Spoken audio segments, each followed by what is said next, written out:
Greetings, everybody. I just wanted to first announce to you that before the Bible study tonight, I'm going to do about a 15-minute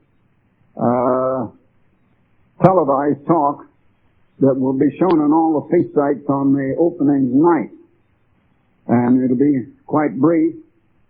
When I've been making the circuits, speaking at every feast site, of course, I had to give a full sermon on the opening night wherever I was, or I couldn't get around to enough different sites.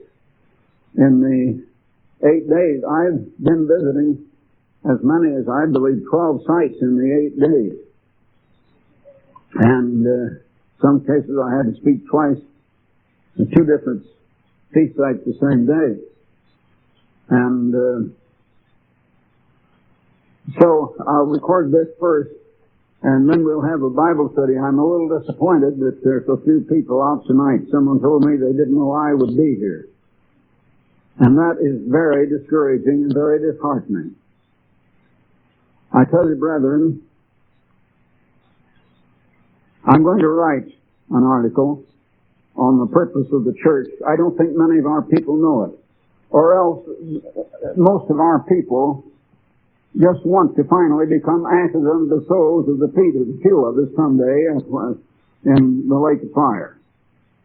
We're not taking this thing seriously. We're in the very last days. There isn't much time left. And I tell you, the reaction is pretty discouraging. This church has been going down, down, down. I can't bear it all up single-handed and alone. I've got to have some of you to back me up. I get letters from one now and then. We're back of you 100%. Well, I need more 100% of the people to be back of me. This church has been letting down spiritually.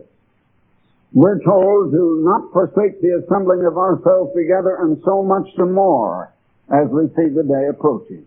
And I guess we don't see it approaching, do we? Well, I think I may talk on that a little bit, and I will announce now that the next time I'm here,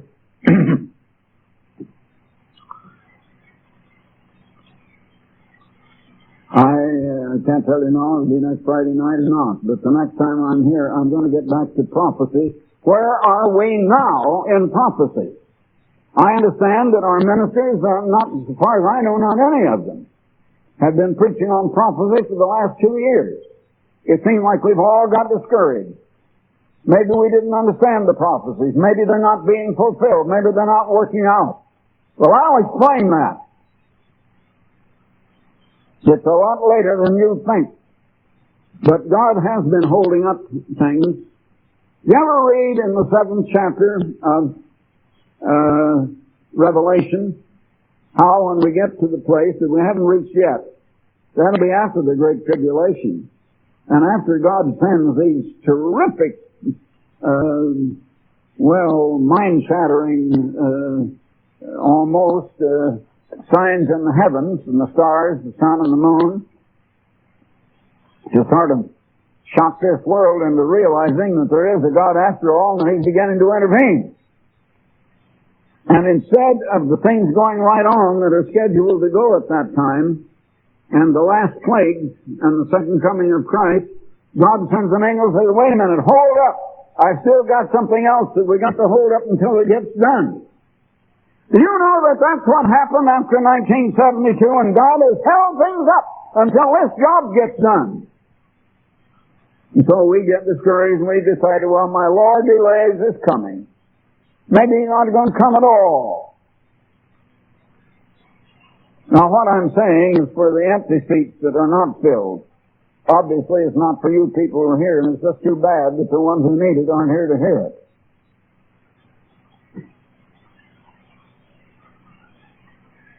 It was very disheartening to me to find that we were going to suspend the Bible studies for the summer. Now, where are the ministers? We used to have the front row filled with ministers. I don't see one. Is there a minister here? But I can't see you over there. No, I'm glad there's someone here. A lot of the ministers think, oh, well, I don't need to go unless I speak. And if it's that Herbert Armstrong speaking, I don't want to hear him anymore anyhow.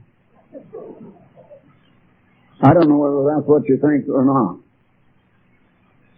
I know none of you would be here if God hadn't used me. I wonder how many of you think you would be here if I hadn't been used. You know, if you do, you better think twice. And brethren, let me tell you, I've been working harder these last 3 or 4 weeks than I have worked at any time in the last 15 years. I'm getting more done. I'm getting more accomplished.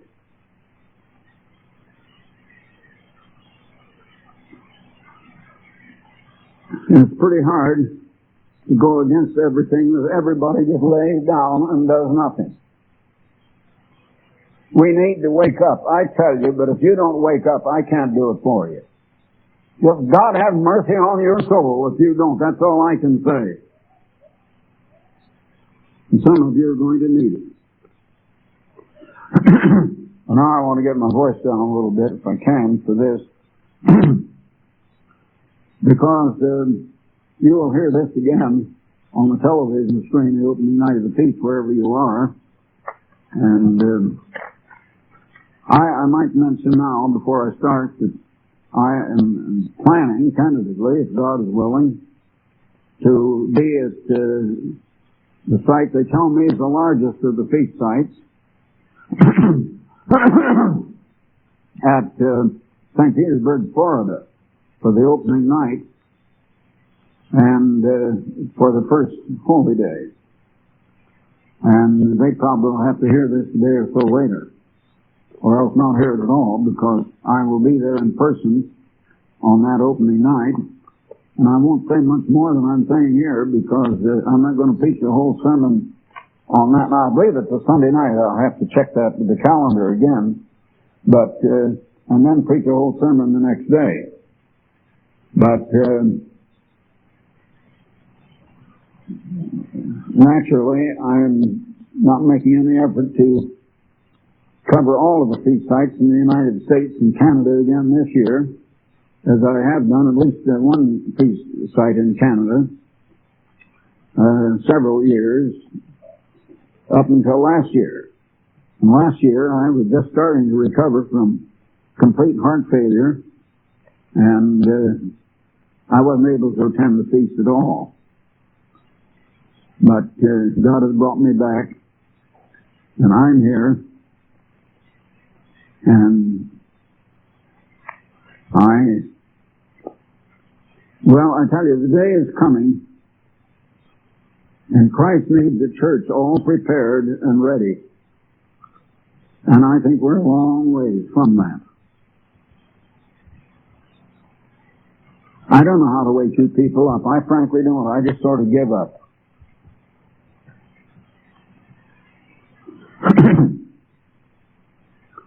Now, a few men with the television screens are ready. I'll open up, and we're going to have to pretend that this is the opening night now of the Feast of Tabernacles, if you will, for just about 15 minutes. Well, greetings, everybody. Once again, let me ask, as I used to ask time and time again, year after year at these festivals, why are we here? I wonder if you realize that this is the largest annual church conclave or convention on the face of the earth. Now, there was at one time, I think, a larger number of people than we have at any one site meeting in the Rose Bowl. I don't remember whether it was Jehovah's Witnesses, Mormons, or who, but there was something, but that was only one time. And it didn't happen next year or the year before. But ours is a festival that comes year after year in feast sites all over this world. And we have almost 100,000 attending in the combined feast sites all over the various parts of this world. Now, these annual festivals were ordained of God, not by man. And if God did it, He had a reason. And if God did it, it's very important that we realize that reason. Very important. Now, why did He ordain these festivals? Because our God, our Creator, knew that His people need to be reminded year after year of what is the most important thing in the lives of us who are His people, to be reminded of what God has prepared for us if we love Him. Heads of big business, big banks, leaders in every walk of life in the world. For had they known it, they would not have crucified the Lord of glory. Even as it is written, now listen, eye has not seen, nor ear heard, neither has it entered into the heart of man, the things that God has prepared for them that love Him. How does knowledge get into your mind? How do you come to know anything at all? How do you know everything you ever came to know? Well, it's about 95 to 98% through your eyes and ears. And the rest will come through the sense of smell, taste, or feel. But it continues, God has revealed them unto us by His Spirit, for the Spirit searcheth all things, yea, the deep things of God. And so, these things are revealed by God, the things that God has in store for us. Now to us, these festivals are the most important thing in our lives. But the last few years, we've been getting lazy. We're getting into the Laodicean condition. And that is a condition in which Jesus Christ says He will spew us out of His mouth. You spit out of your mouth things you don't want in there any longer. And I think we better wake up. To us, these festivals are important, but many of us are not considering them any longer as important as we ought. Now last year, I heard reports of some feast sites that not one word during the whole 8 days was spoken by any minister of telling why they were there, what the festivals mean, what is the meaning or the purpose of having these festivals anyway. And some wrote, I could get better sermons if I'd stayed at home than to have gone. I tell you, we need to wake up, and the ministry needs to wake up. God's ministers need a new spirit of urgency and power. Jesus Christ, the living head of the church, has been moving swiftly these last couple of months, the 3-4 months, to put His church back on the track. And so much the more because we now see the day approaching when Christ is going to appear. We're in that generation, and we're the ones that are getting sleepy. And we're asleep at the switch, brethren, and we're deciding that my Lord delayeth His coming. Let's slumber and sleep. And reading the 25th chapter of Matthew, while some of them were slumbering and sleeping like that, the Lord came. And the door was shut, and they pounded on the door and tried to get in, but Christ is going to say to those, go away, I never knew you. You haven't known me, and you haven't cared. Well, I have assigned to the ministers speaking here and at the various feast sites the imperative obligation to preach the meaning and the purpose of these festivals. Not only the Feast of Tabernacles, but all of the festivals that show the master plan of God working out His purpose here below. Now, I plan to speak on this very theme tomorrow on the first of the holy days. Let me say that this is the 51st year of these festivals for me. I first began keeping them with my wife. My wife of 50 years that was taken from me in death now, way over 11 years ago. But God has given me another wife finally. But she and I began keeping these festivals alone for 7 years because we told the brethren that I had discovered that they were ordained forever and that we should be keeping them now, that Christ did, the early apostles did, the early church did. And when I told the brethren in the church then, and they were the church that we find described as the Sardis church in the Bible, the one that was spiritually dead, they laughed me to scorn. That's all. And they would not keep these festivals, and so far as I know, those same people have not begun to keep them even to this day. And my wife and I kept them for 7 years until the parent church of this Philadelphia era of the church was founded in August of 1933 in Eugene, Oregon. And that is the parent church. And so I've been continuing to keep these festivals for 51 years. Now I know that I'm the only one here that can say that, but I just want to tell you how much gratitude it gives me to see that it has grown into what is now the largest festival or convention or conclave held by any church or religious organization or group on the face of this earth every year. So now there will be announcements. I will see you again tomorrow, and so I will say good night until tomorrow.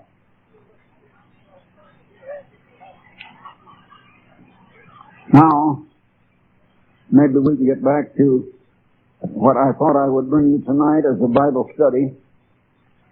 And maybe I should have gone right into the prophecies, but I had something else that I thought I would go through. Did you ever wonder about the temple that Christ is coming to? Now you read in Malachi, the first chapter, the third chapter, in the first verse, Behold, I will send my messenger, and he shall prepare the way before me.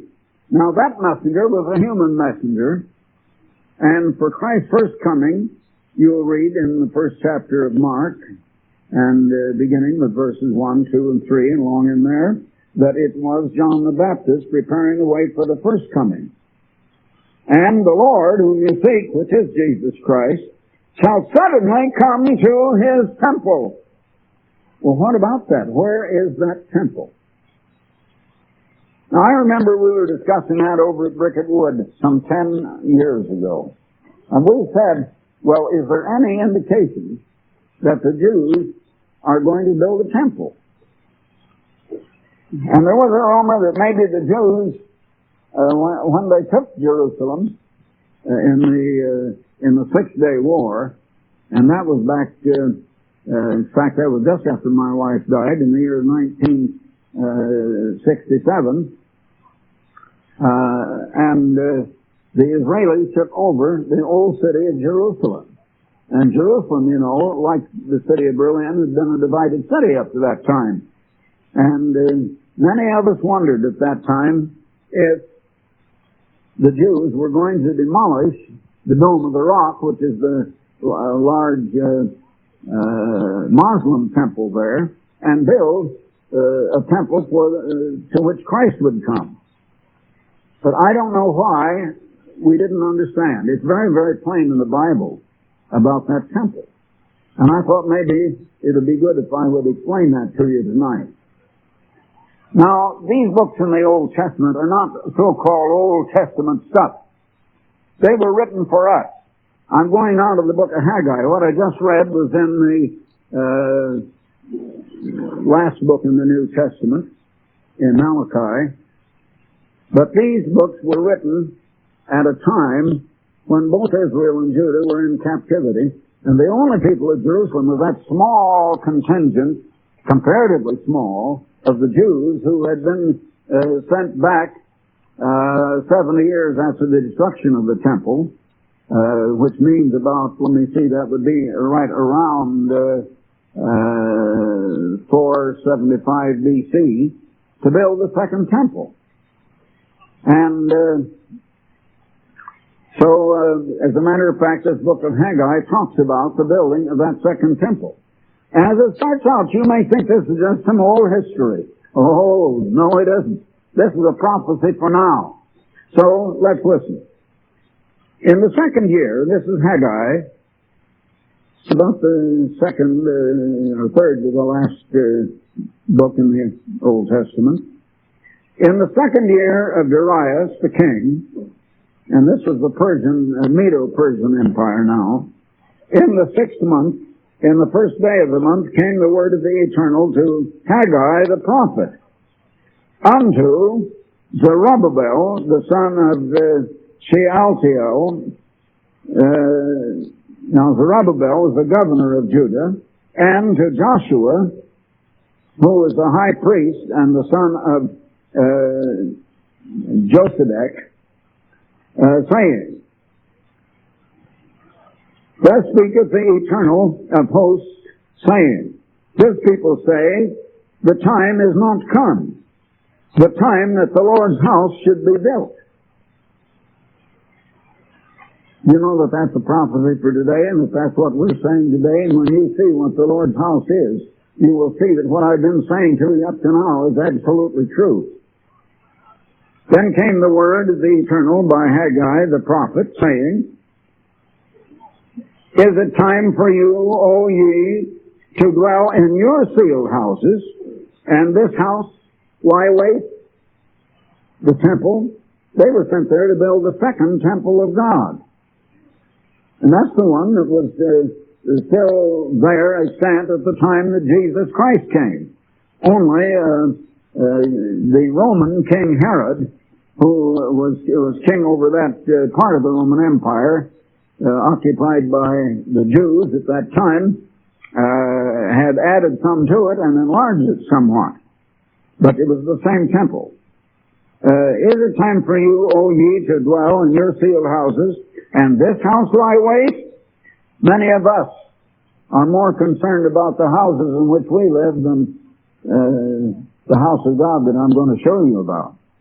Now therefore, thus saith the Eternal of hosts, consider your ways. Now, this is true today. Notice this. Ye have sown much, but you bring in little. Ye eat, but you have not enough. You drink, but you are not filled with drink. You clothe you, but there is none warm, and he that earneth wages to put it into a bag of holes.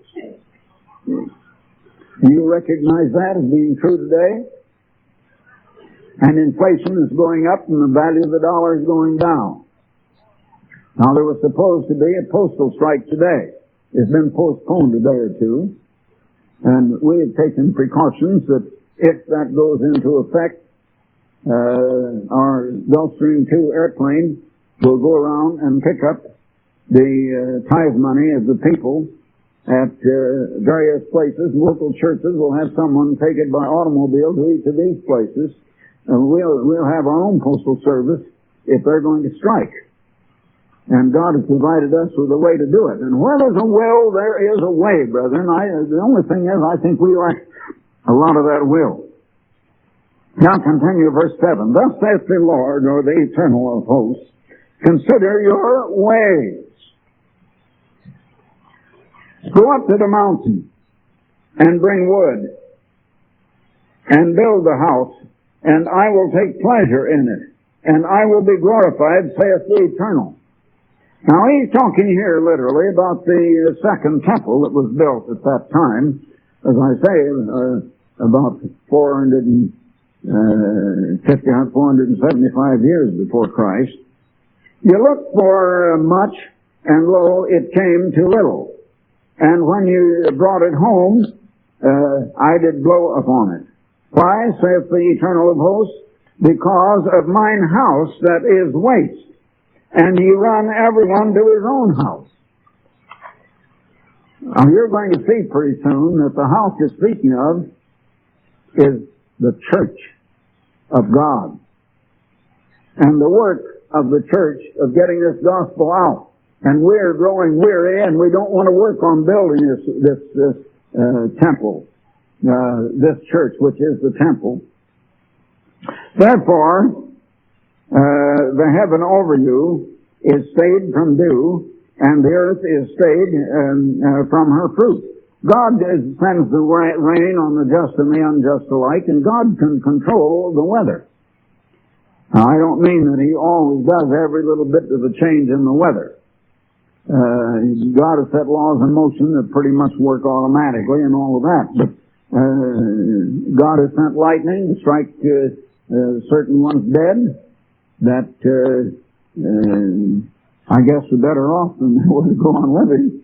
And He did it for a great and a good purpose. And I call for a drought upon the land and upon the mountain, and upon the corn, and upon the new wine, and upon the oil, and upon that which the ground brings forth, and upon men, and upon cattle, and upon the labor of the hands. Then Zerubbabel and Joshua, the high priest, with all of the remnant of the people. This was just the remnant of Judah that had remained now, that had gone back over there to build this second temple, obeyed the voice of the eternal their God, and the words of Haggai, the prophet, as the eternal their God had sent him. And the people did fear before, and I hope that's true of us today, that we really will. They did fear before the eternal.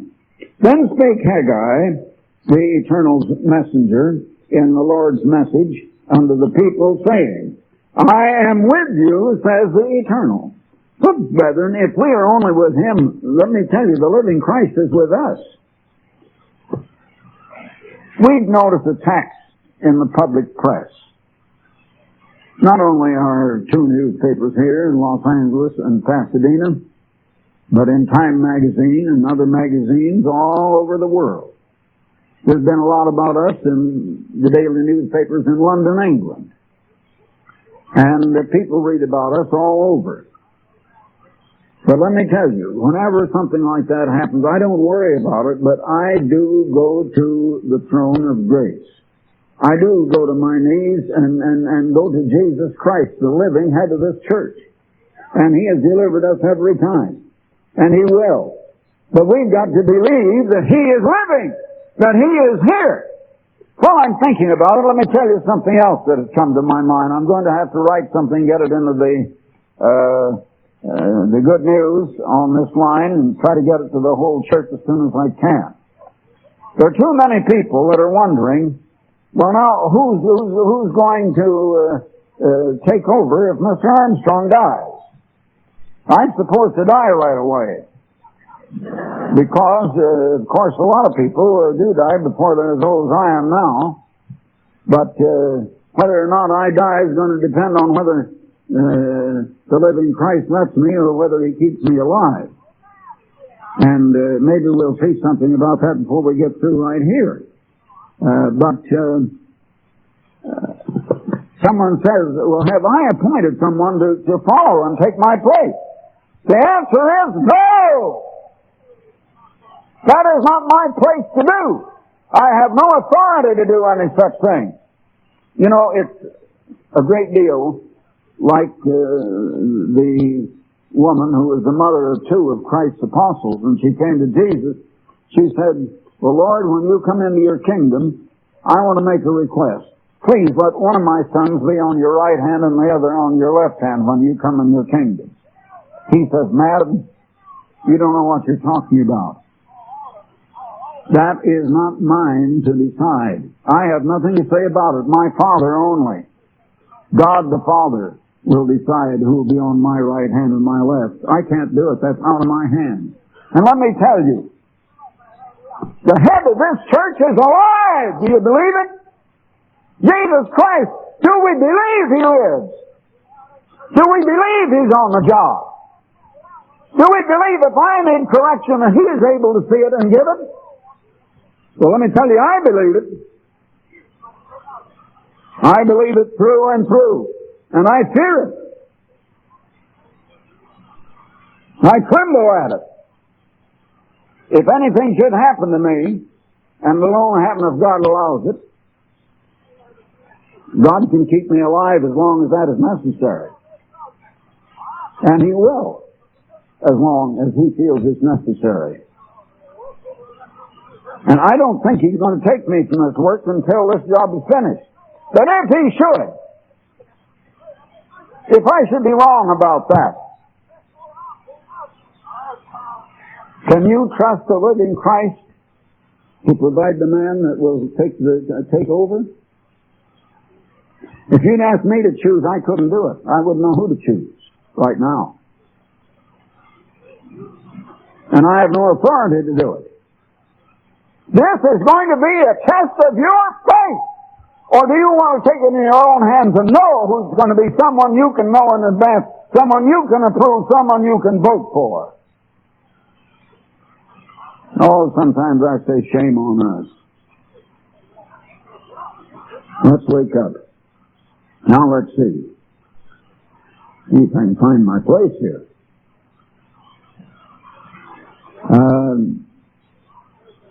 Then spake Haggai, the Eternal's messenger, in the Eternal's message unto the people, saying, I am with you, saith the Eternal. I think that's where I was. And we need to realize that He is with us. And He's going to take care of His part of it. I am not here because a lot of people decided to vote for me or put me here. You have nothing to do with me becoming God's apostle.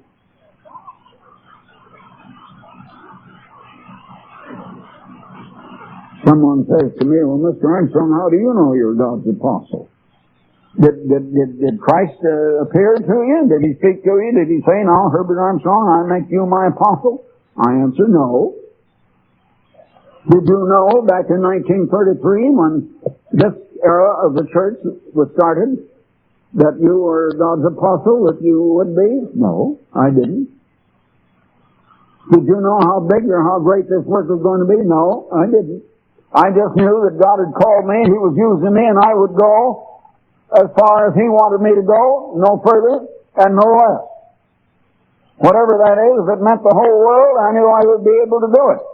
Because I would do it in the power and the strength of the living Christ.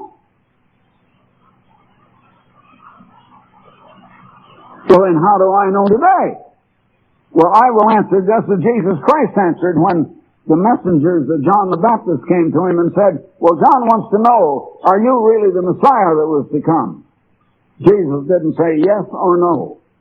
He says, you go tell John what you hear and what you see being done. Go and show him the fruits of what you see coming from me. By their fruits you shall know. No, back in 1933 I didn't know. Well, how do I know now? Because I look back in all these years and I see the fruits, and you're here part of it. You're part of the evidence. Because you're here. And I had something to do with that, and so did Jesus Christ. And He was using me. I didn't do it myself. And woe be to me if I ever take credit for doing it. The Eternal stirred up the spirit of Zerubbabel and the spirit of Joshua, the high priest, and the spirit of all the remnant of the people, and they came and worked on the house of the Eternal of hosts their God. In the 20th day of the 6th month, in the 2nd year of Darius the king. Now, come to chapter 2. In the 7th month, in the 21st day of the month, came the word of the Eternal by the prophet Haggai, saying, speak now to Zerubbabel, the son of Shealtiel, the governor of Judah, and to Joshua, the high priest, and to the residue of the people, saying, who is left among you that saw this house in her first glory? Meaning, Solomon's temple, that had such great glory, more than any building that had ever been built up to that time on the face of the earth. And how do you see it now? Is it not in your eyes in comparison of it as nothing? Well, it had been completely torn down, demolished, it was gone. Yet, now be strong, O Zerubbabel, says the Eternal, and be strong, O Joshua, and be strong, all you people of the land, says the Eternal, and work, for I am with you. And he says to us today to be strong and work and get back to this thing. Now I tell you, if you look into the New Testament, you will see that Christ did not train all of the people, and there were, within a few days after the day of Pentecost, then it might have been the very next day, the church had grown up to a total of 5,000 people. But Jesus Christ had not taught them how to go out and carry the gospel message. It was only those that became his apostles. Later, he taught and apparently appeared after he had gone to heaven, and yet came down and appeared to Paul the apostle in Arabia, and taught him just as he had taught the other apostles. God sent them. Apostle is a word that means one sent forth. One sent forth. I am sent forth. And if I go forth and leave here, some people say, well, why isn't Mr. Armstrong staying here in Pasadena and taking care of the church? I'll tell you why. The church is supposed to help me, not me to take care of you. I am one sent forth with the gospel message. That's what God has laid on me. Christ didn't work from 9 till 5 in an office. He went from one city to another. Christ, there's a great deal of evidence that he had even gone over to Britain and to Western Europe. That was before he started preaching, however, at the age of 30. And there's nothing in the Bible about it. But there's other evidence that he probably was there. I've often thought that he probably was at the very place that is the site of the Ambassador College in Bricket Wood in England. And there we have 5 of the most beautiful cedars of Lebanon, and there are not over 20 or 30 cedars of Lebanon left in Lebanon. They're up high on a mountain. I've seen them and photographed them. They've all been cut down, but the most beautiful of all are on our own campus over there. And I think, though, that we're about to consummate a sale of it because we have no further use for it now. Now, let's see. I'm losing my place here. For I'm with you, says the Eternal of hosts. According to the word that I covenanted with you when you came out of Egypt, so my spirit remaineth among you, fear ye not. Brethren, is God's Spirit still with us in this church? We're getting a little bit spiritless, and we need to revive with the energy and the vitality of the Spirit of the living God. For thus says the Eternal of hosts, yet once, and be a little while, and I will shake the heavens, and the earth, and the sea, and the dry land. Now when is that? He hasn't done that yet. Now he begins to talk about us today. That's the point I want you to see, that all of this about Zerubbabel and Joshua the high priest building that temple was about the building of the real temple today to which Christ is going to come. Now, let's listen. I will shake all nations, and the desire of all nations shall come, meaning Christ in that case, although they don't really desire him. And I will fill this house with glory, says the Eternal of hosts.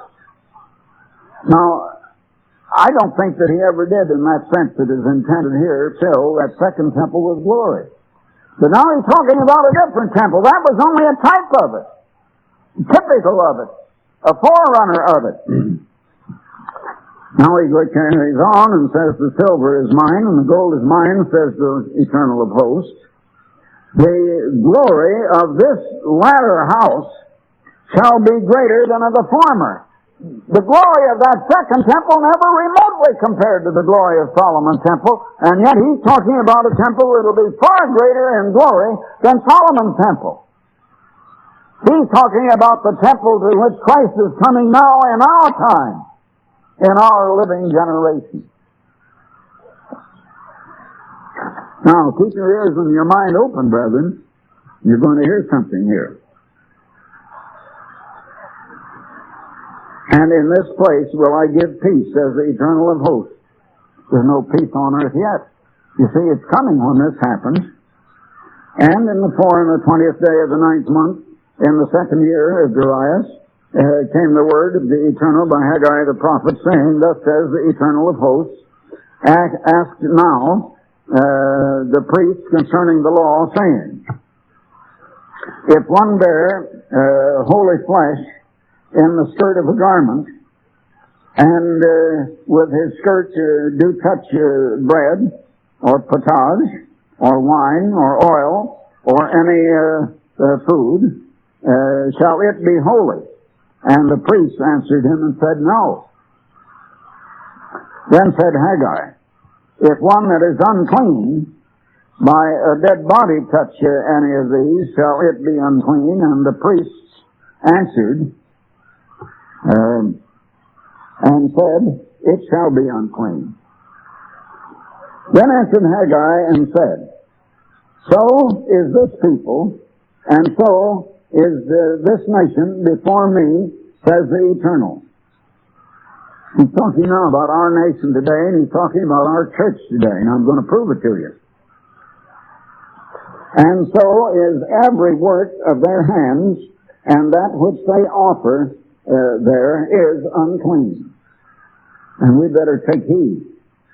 And now I pray you come consider from this day and upward, from before a stone was laid upon a stone in the temple of the Eternal, or the beginning of today's Church of God, in the Philadelphia era of the church today, since those days were when one came to an heap of 20 measures, there were but 10. When one came to the press fat for to draw out 50 vessels out of the press, there were but 20. I smote you with blasting and with mildew, and with hail in the labors of your hands, and yet you turn not to me, says the Eternal. He's speaking of us today, my brethren. Consider now, from this day and upward, from the 20th day of the 9th month, even from the day that the foundation of the Lord's temple was laid, consider it. Now I've marked here in my Bible, see the glory of the second temple greater than Solomon's, question mark, no. This is speaking of the day of God and the temple yet to be built, which is the worldwide church of God. And it's pretty well built already. The fig tree and the pomegranate and the olive tree hath not brought forth. From this day I will bless you. And God has blessed this church. But we are getting very lazy in returning His blessing and being appreciative. And again the word of the Eternal came unto Haggai in the 20th day of the month, saying, Speak unto Zerubbabel, the governor of Judah, saying, I will... Now he doesn't mention Joshua the high priest now, but speak unto Zerubbabel, the governor of Judah, who was the one who was sent to build this temple. I will shake the heavens and the earth, and I will overthrow the throne of kingdoms, and I will destroy the strength of the kingdom of the heathen. You know that has been occurring in the last 4 or 5 years at the rate of one a month. The kingdoms haven't been completely overthrown. It was the throne of the kingdom being overthrown, a military coup, turning it into a military government, or the military. Now that happened in Greece, and then about a year or more ago, the military government decided to turn it back to civilians. And it's just a change in the government, just like we have a change when we elect a new president.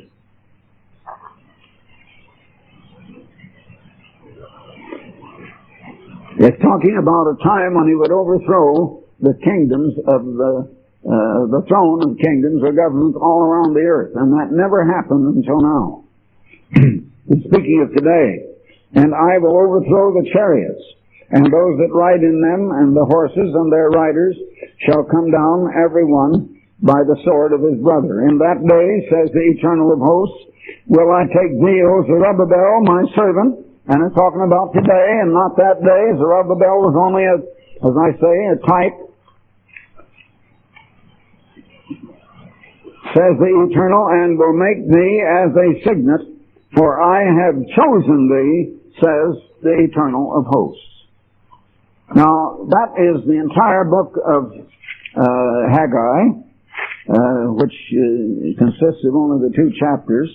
Now I'd like you to turn to the 3rd chapter of, or the 4th chapter rather, of Zechariah.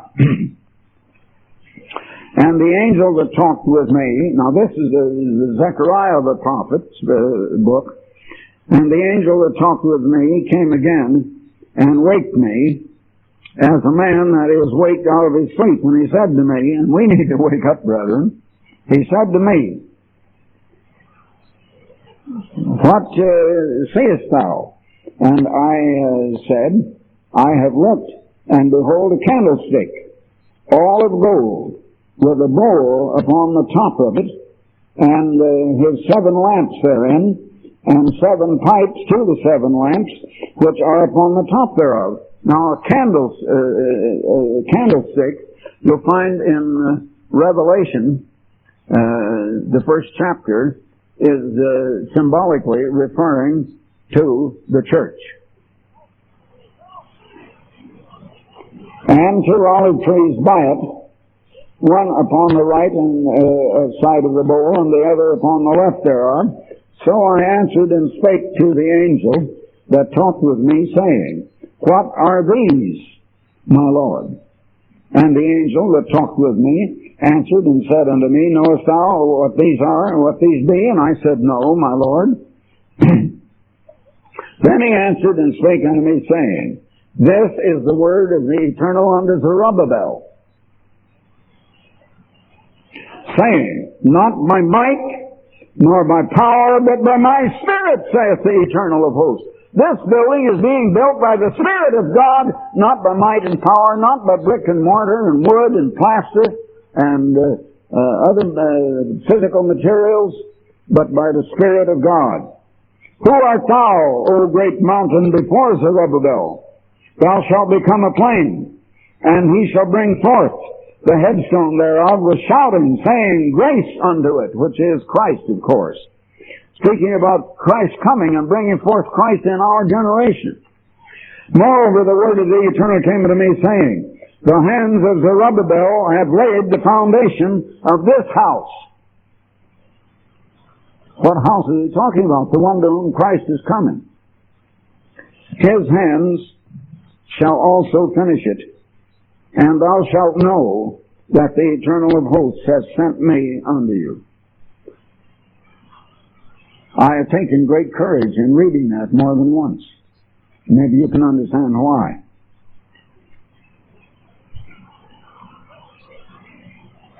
For who hath despised the day of small things? For they shall rejoice, and they shall see the plummet in the hand of Zerubbabel, with those 7, and they are the eyes of the Eternal, which run to and fro over the whole earth, and so on. Now, I'd like to go back to Malachi again, and let me just say that in the New Testament, you will find that the church is built into a holy temple unto the Eternal. And it talks about every joint and every part of it is built by Christ, and it is built perfectly. Now, some are going to be cast out, but those that really are in the temple of God, in the church, are going to be here for the coming of Christ. to Malachi once again. And I'd like to go right on from where I was. Now, he talks about a messenger coming to prepare the way before Christ. And as I say, you will find in a number of places, in Mark and Matthew and so on, that the one who prepared the way before Christ's first coming was John the Baptist. But I'm going to prove to you now that this is talking about not just the first coming, but a second. Let's go on reading the second verse, which I didn't read before. It says that the Lord shall suddenly come to his temple, which is the church. And that church, by the power of God and with the Holy Spirit in it, will be made immortal, and its glory will be greater than the glory of Solomon's temple. But no human physical temple ever was or will be. Even the messenger of the covenant, whom ye delight in, he shall come, says the Eternal of hosts. That's speaking of Christ, and he's the messenger of the new covenant. Now, the old covenant set up the children of Israel as one of the nations of this world. But Moses was the mediator of that covenant. It was a material, physical covenant of a material, physical people with only physical and national and material promises. No promise of the Holy Spirit whatsoever was given to ancient Israel. Only some of the prophets. Moses will be in the kingdom of God, and some of the prophets, of course, but not the people as a whole. Now then, let's go right on. Verse 2. But who may abide the day of his coming, the coming of Christ? And who shall stand when he appeareth? This is in, if you remember the oratorio that we have had sung. I don't know whether we've had that yet on this particular stage up here or not, but we have had it here. We did have it over in the Civic Auditorium, and we brought people all the way from England for it, the Messiah. And you've heard this being sung in the Messiah. Who shall abide the day of his coming, and who shall stand when he appeareth? For he is like a refiner's fire, and like fuller's soap, and he shall sit as a refiner and a purifier of silver. Now, Jesus didn't do any of these things when he came the first time, not a one of these things. And he shall purify the sons of Levi. He didn't do that when he came before. And purge them as gold and silver, and that they may offer unto the eternal an offering in righteousness. Then shall the offering of Judah and Jerusalem be pleasant unto the eternal, as in the days of old, and as in the former years. That didn't happen when he came before. The Jews rejected him. Judah and Jerusalem, it was not a pleasant offering that was so happy and peaceful and joyous and all of that. And I will come near to you to judgment, and I will be a swift witness against the sorcerers and against the adulterers. Jesus didn't come doing that when he came the first time. But when he comes to rule with a rod of iron over all nations, that's when he's going to do this. This is talking about the second coming. Now, it talks about a messenger coming before Christ, but Christ's coming is the only coming described here is the second coming.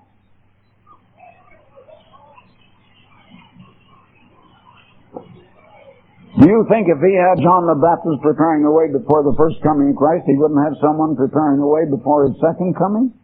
When he's coming in glory, in the power and spirit of God Almighty, in all the supernatural power to rule the whole world, and to take over the thrones of every nation on this earth. And I will come near to you to judgment, and I will be a swift witness against the sorcerers. I guess I read that. And against those that oppress the hireling in his wages, and the widow and the fatherless, and that turn aside the stranger from the right, and fear not me, says the Eternal of hosts. For I am the eternal, I change not. But some people think he's changed. Some people say, this is Old Testament stuff. This doesn't apply to us today. The only people that could have read this were a little contingent of a part of the tribe of Judah. And there might have been a little of Benjamin and Levi among them. But none of Ephraim and Manasseh, none of the 10 tribes were there. And not even, but a small part of Judah.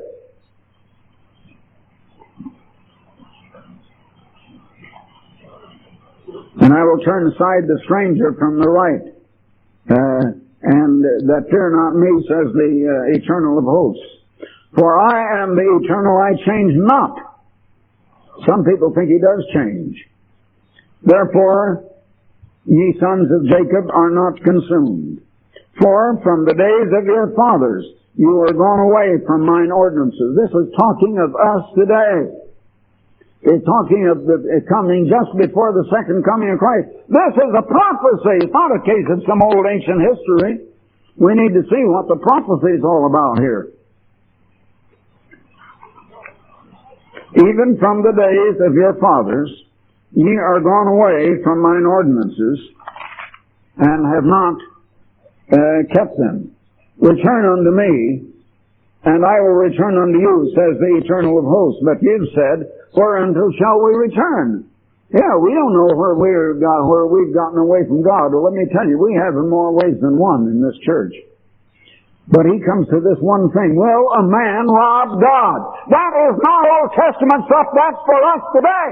And if you think it isn't, and you think stealing is all right, and you're withholding your tithe, God have mercy on your miserable soul, is all I can say. This is a prophecy, and for now. And God says, I change not. You think He's changed today? Jesus said, you tithe with mint and almond, and so on. This ought you to have done. Why did He say you ought? Because it is commanded, and to withhold it is stealing from God. God doesn't want thieves in His church. They say there's no law, and the ministers have tried to come out. And I'm going to change all that, and any minister that doesn't want to go along with it can just get out of the church and off our payroll. Now those are pretty strong words, and I mean every word I say. I would rather have 1 or 2 faithful ministers with me than 400 or 500 that have gone the way of Baal. And they wanted to make this a secular work and get Christ out of it. They say there is no law at all about tithing. They are misleading you, and they are liars. Now, if anyone wants to come to me and say, okay, I'll challenge you to a duel on that. All right, let him come. I'm speaking with the authority of Jesus Christ. And these others are not. Is stealing part of the law of God? Thou shalt not steal. Is that part of the law of God? It says, will a man rob God? Yet you have robbed me. You're stealing. We ask him how, and he says, how have we robbed thee? And he answers, in tithes and offerings.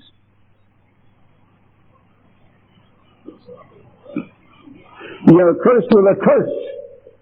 And this church has been cursed with a curse, and this is one of the reasons. And I'm going to try to knock that out. I think maybe we're going to lose a few members.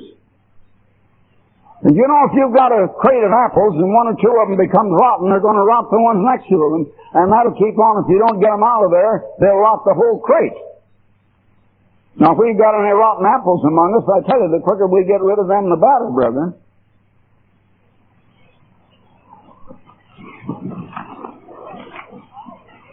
You're cursed with a curse, for you have robbed me, even this whole nation. Bring ye all of the tithes into the storehouse. That's to God's church, and not just to any individual you want to. That there may be meat or food in my house. And prove me now, who says the Eternal of hosts. If I will not, he says, prove me. If I will not open up the windows of heaven and pour you out a blessing, that there shall not be room enough to receive it. Brethren, back in the early days, what few of us there were then were tithing. Most of you weren't in the church yet. I'm talking now about 1948. Very few of you were in the church in 1948. There may be 3 or 4 here. I doubt if there's any more than that. And if you are, you're pretty faithful to have still been here all that time. But in 1948, we were going to lose all of the campus that we had at that time. And we had to come up. I didn't know how much money, but I found out later it was going to take $50,000. At that time, how much do you think was the income of the church? The whole work of God was averaging $500 a day. Now, we thought that was pretty big. That was pretty big compared to where it had been when I had to hitchhike in order to preach in a country schoolhouse. And the only reason I had to go up to the country schoolhouse was because I didn't have money to hire a hall in town. And I could get the country schoolhouse without any charge whatsoever. That's the way this work was built. Others that have come on later say, well, I've devoted my life for the last so many years to this work. But you didn't go through the hell that I did to start it. I lived and I slept and bled and died that this church could be built and this work could go on and that the Ambassador College could be built.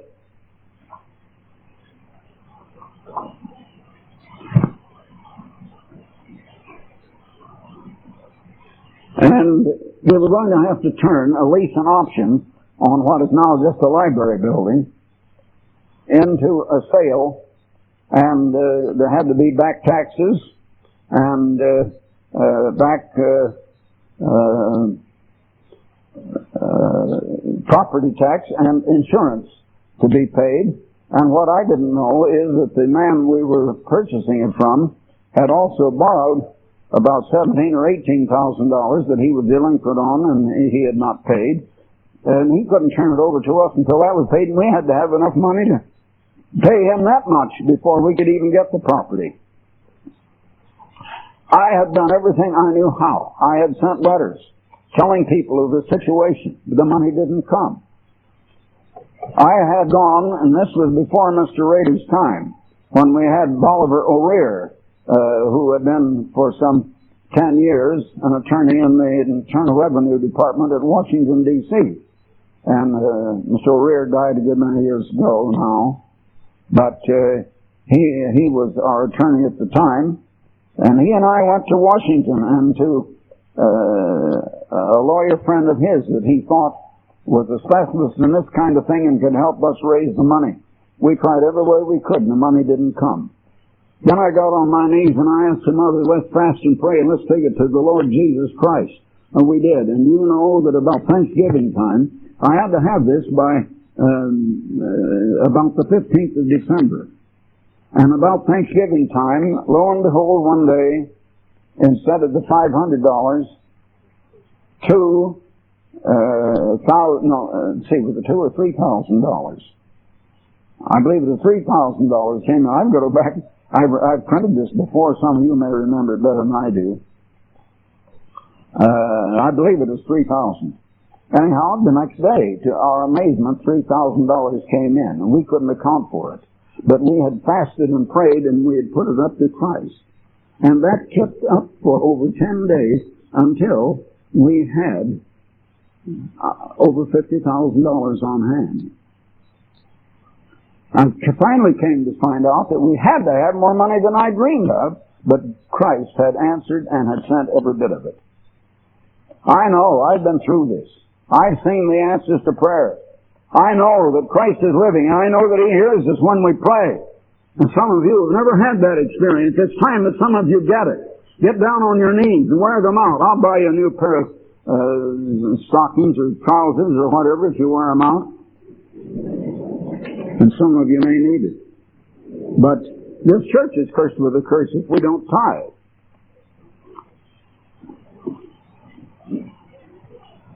So I'm going to correct that no matter come hell or high water or whatever else. And some of our ministers say, oh, well, we're not for tithing. All right, goodbye. The Baptists probably will open up for you. They don't believe in it either. Maybe you can get a job with the Methodists. Maybe they're like the man that came to me up in Oregon about 35 years ago. And he said, no, this was about 40 years ago. Anyhow, this man came to me and said, well, I just recently married, and he said, now I've got a wife to support. And he said, I'm a minister, but I have not had a pastor for some years. I've been out of employment. He said, Mr. Armstrong, do you know of a vacant pastorate in some church in this county? He says, I have to be in this county because my wife wants to live here. Well, I said, I know of just one. And so far as I know, that's the only one, but if that won't help you a bit. Well, he says, why? I said, because that's the Church of Christ, and you're a Methodist, and you'd have to preach different doctrines than the Methodists believe if you... Yes, that's all right. I'll preach whatever they want me to. I just got to have a job. That's the way it is. Now, if we've got that kind of ministers, I'll be very happy to say good riddance. And God will supply us with men filled with His Spirit.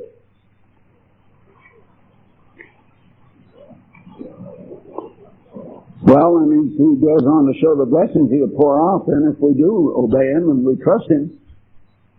Can you believe that Christ is alive? Are you worried about if anything happens to me? I'm not. I know that God will do one or two things to either keep me alive or He'll raise up the right man that'll be His man. And it won't be someone that you people are going to vote on. You have nothing to say about it. You have nothing to say about the fact that I'm where I am. Christ did it. And there's no way you could have stopped it, is there? Christ put me in, and all of you put together couldn't put me out. Not if you wanted to.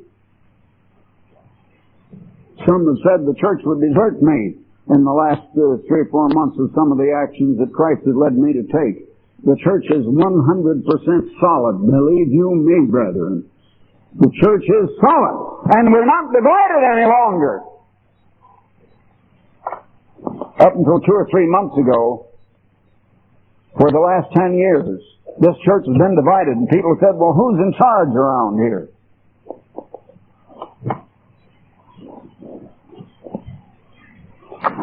There's no doubt about who's in charge anymore now.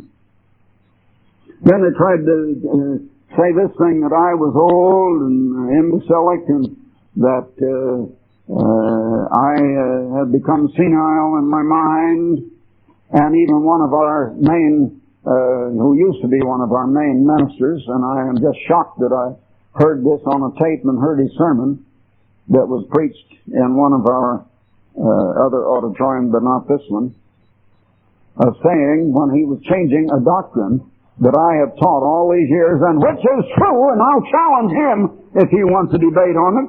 And he said, of course, now Mr. Armstrong is old and feeble, and we just have to consider him as a sort of a father figure. Some of you will remember, you've heard this sermon. I won't tell you who it was, but some of you will know. He said his mind wouldn't be capable of going into this. Well, let me tell you, my mind is a lot more capable than his mind. And it's going to be the way Jesus Christ shows me. And not the way some scholarly someone wants to get in a scholarly kind of a non-Christian type of attitude with a carnal mind instead of the spiritual mind of Christ and get into this leaven of intellectualism and higher education that's being kicked right out of this college and out of God's church. Well, there are many promises here.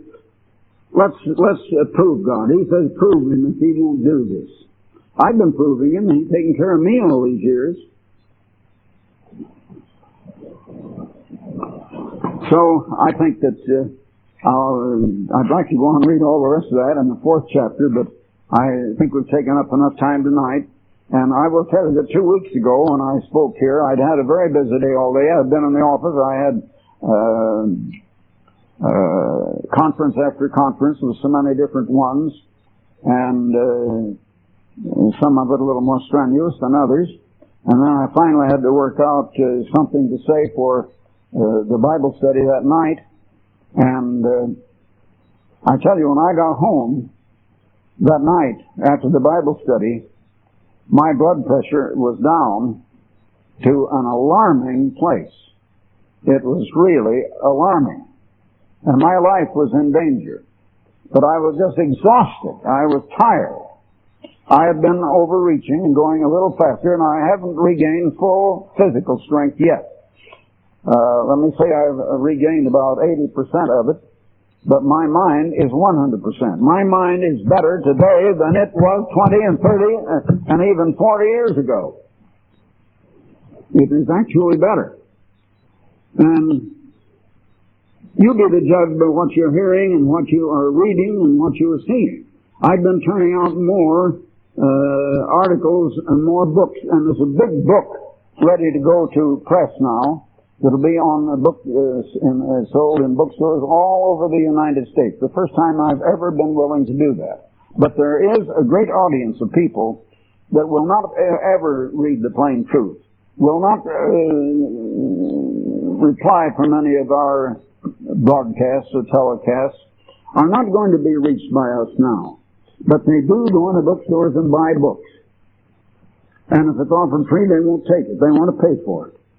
So we're going to let them pay for it. That's what they want. And I'm going to make it the highest price that the experts tell me will sell.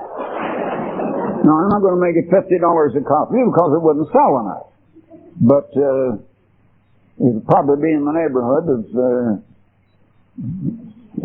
say, $9.90 or $10.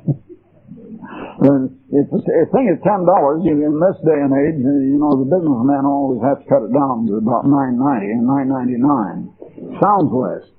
They're all try to fool the people. I don't believe in that, so maybe we'll just put a straight price on it and let it go at that.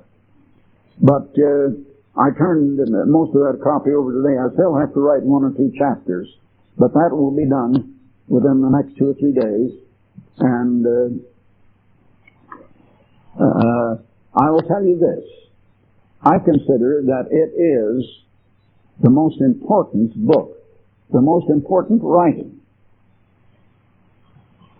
that has been written through any human being or by any human being in the last 1,900 years. That's how important I consider it.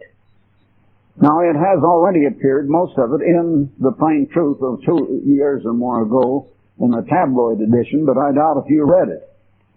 I told the one who was then the managing editor that I wanted this put in big type and I wanted it right up front. But he got orders. I was apparently not the boss, and I didn't know it. This was kept from me. Boy, would I have countermanded that if I had known. He was told, bury it in the back and put it in the kind of type that nobody will read it. And that's what happened. Well, those days are gone. Nobody else is going to say, just countermand what Herbert W. Armstrong says. No one but Jesus Christ. I mean, but no one. So, I hope that'll be ready by the Feast of Tabernacles. And I don't know, the books of that kind go out to the bookstores about twice a year, once in the fall and once in the spring.